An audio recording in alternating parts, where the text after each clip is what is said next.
आपको NCERT math 10th class का exercise 3.4 का 2 नंबर क्वेश्चन का 4 आप देख लीजिए। क्वेश्चन लिखने में बहुत ज़्यादा समय लगेगा, इसलिए मैं पढ़ देता हूँ।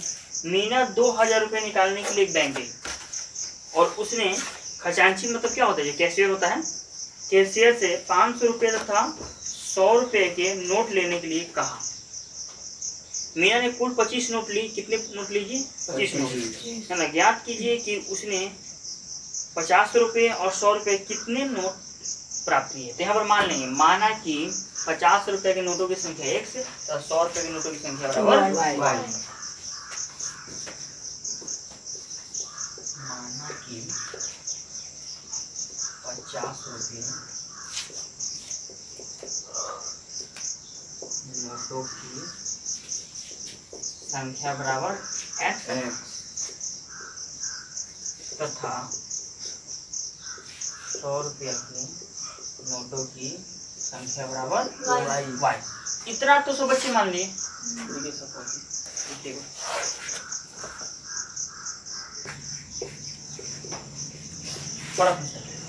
कह रहा है ना, क्या कह रहा है भाई, देखिएगा कि कुल नोट कितना है, 50 ही है ना।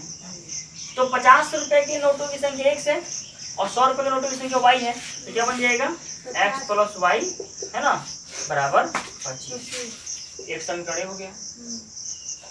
पूरा प्रश्न कर दीजिएगा। अब बात समझिए, टोटल पैसा कितना है, 2000 है। अब तो मालूम आपको चल गया ना कि 50 रुपए के नोटों की संख्या x है, कितना आ जाएगा 50x। समझ में आ रहा है ना। भाई 5 रुपए में कोई केला आप खरीदते हो, x केला 5 केला खरीदते हो, 25 रुपये हो गए ना। तो आपको मालूम था कि 5 केला खरीदना था, तो 25 से 25 हो गया। लेकिन इसमें तो मालूम नहीं है ना, एक्स वाई का वैल्यू निकालना है। तो अब मान लीजिए कि भाई नोट की संख्या x है, तो कितना हो जाएगा 50x, है ना। और फिर कितना हो जाएगा ये 100y प्लस 100y। टोटल पैसा कितना हो गया 2000। ये मेरा दूसरा समीकरण हो गया। यहाँ से कॉमन मिल रहा है, कॉमन ले लो बाबू, 50 कॉमन लो।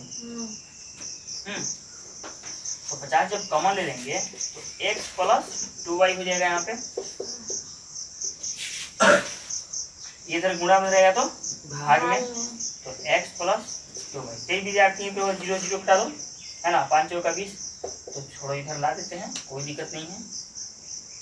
देखिए ये हो गया 0 0, है ना, 5 चौका 20। तो x प्लस 2y, है ना, इक्वल टू 40। ये तो आपका एक्चुअली अब समीकरण दूसरा तैयार हो गया। नहीं, तीसरा नहीं, इसी मैं दूसरे समीकरण को ही सॉल्व करके आ रहा है, साधारण आसान कर दिए कॉमन लेकर के। तो देखिए, तो ये x हो गया, ये भी x हो गया, प्लस का चिन्ह है। तो जब प्लस का चिन्ह होता है तो क्या करते हैं, घटाव क्रिया करते हैं, सब बच्चे जानते हैं, है ना। तो यहाँ से आप क्या करेंगे, समीकरण 1 में से 2 को घटाएंगे। बस आप सॉल्व कर लीजिए। समीकरण 1 में से 2 समीकरण 2 को क्यों घटाएंगे जी, समान चिन्ह। राइट। आपका समीकरण x plus y equal to 25, दूसरा x plus 2y equal to 14। ये प्लस है तो माइनस, ये प्लस है तो माइनस, ये प्लस है तो माइनस। ये माइनस प्लस कट गया, देखिए प्लस माइनस कट गया। यहाँ माइनस 2y है, ये प्लस y घट जाएगा तो माइनस y होगा। आप माइनस 40 से 25 घटाएंगे तो कितना होगा, माइनस 15। माइनस से माइनस खत्म, तो इसलिए y का वैल्यू कितना आया बाबू, 15। आपको समझ में आया। अब फिर क्या करेंगे, y के मान को समीकरण 1 में रखने पर y के मान को समीकरण 1 में रखने पर। तो समीकरण 1 कौन है जी, आप कहिए ना x प्लस वाई। तो देखिए x और y की जगह क्या रखेंगे, 15 इक्वल टू 25।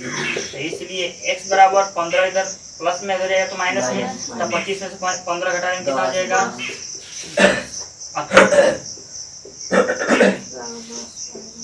x बराबर 10 y बराबर 15। हाँ y बराबर 15। नोट कर लीजिए। आई होप क्वेश्चन आपको समझ में आया होगा। देखिए एनसीईआरटी मैथ एक्सरसाइज 3.4 का एनसीईआरटी मैथ 10th क्लास का एक्सरसाइज 3.4 का 2 नंबर का 5 नंबर क्वेश्चन बता रहे हैं। ध्यान से क्वेश्चन को पढ़िएगा कि एक किराए पे बुक लिया जाता है। उस बुक का जो किराया है नियत है, नियत किराया जो है 3 दिन के लिए है ना, और अतिरिक्त किराए के लिए जो लेता है उसके लिए कुछ किराया लग रहा है। तो यहाँ पर देखिएगा सरिता एक लड़की है जो 7 दिनों के लिए किराया पर रेंट पर क्या लिए बुक ली है। तो उसमें नियत किराया है ना, आपको बता देते हैं 3 दिन क्या माना है उसमें नियत किराया, 3 दिन के लिए वो है नियत किराया है। 3 दिन आप रखोगे तो उसका एक नियत जो है वो लगेगा। तो सरिता जो है, यहाँ ध्यान से क्वेश्चन को समझ लीजिएगा,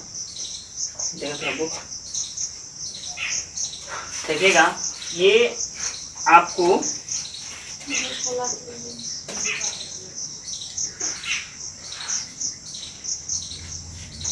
है ना 3 दिनों के एक नियत किराया लग रहा है और सरिता जो है 7 दिन का लिए है। तो मान लेंगे माना कि नियत किराया बराबर x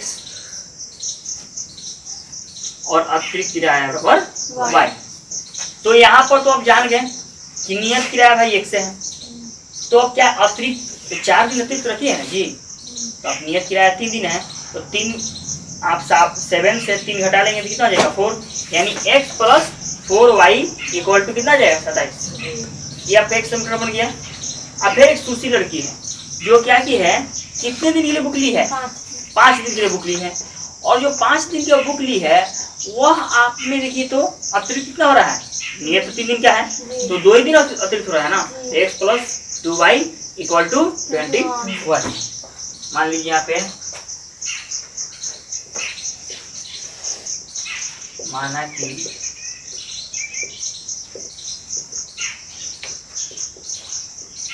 नियत किराया बराबर x तथा अतिरिक्त किराया बराबर y। इसलिए प्रश्न से सरिता जो है, आपको सरिता जो है 7 दिन के लिए कितना दिया है, 7 दिन के लिए है।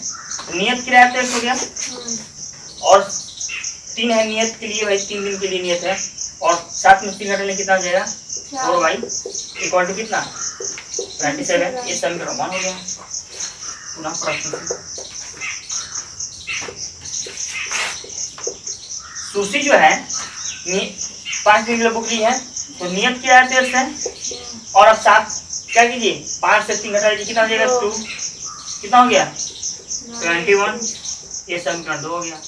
आप देखो तो भाई लिखोगे समीकरण 1 हो गया, समीकरण 2 हो गया। लिखोगे क्या लिखोगे बाबू, हाँ समीकरण 1 में से 2 को हटा दें। तो चलिए x plus 4y equal to 27 और x plus 2y equal to 21। बाबू देखो ध्यान से, जब भी घटाव का क्रिया होगा तो चिन्ह हो जाता है, ये प्लस है यहाँ माइनस, ये प्लस है माइनस, ये प्लस है माइनस, ये खत्म हो गया।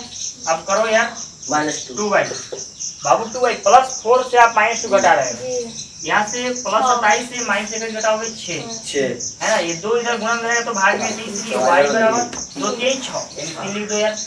अब y के मान को समीकरण y के मान को समीकरण 1 में रखने पर बहुत इजी आसान क्वेश्चन है। तो y के मान कितना है बाबू 3 है ना, तो यहाँ देखो समीकरण की ना है x प्लस 4 × 3 इक्वल टू 27। तो इसलिए बाबू ये 12 प्लस में है ना इधर, अरे भाई 4 3 12, तो ये प्लस में रहेगा तो माइनस में, तो 27 से 12 घटा दो कितना 15 15 गया। आता नियत किराया कितना है बाबू? बराबर 15 रुपया। और अतिरिक्त किराया कितना है बाबू? 3 रुपये। 3 रुपया। नोट कर लीजिए।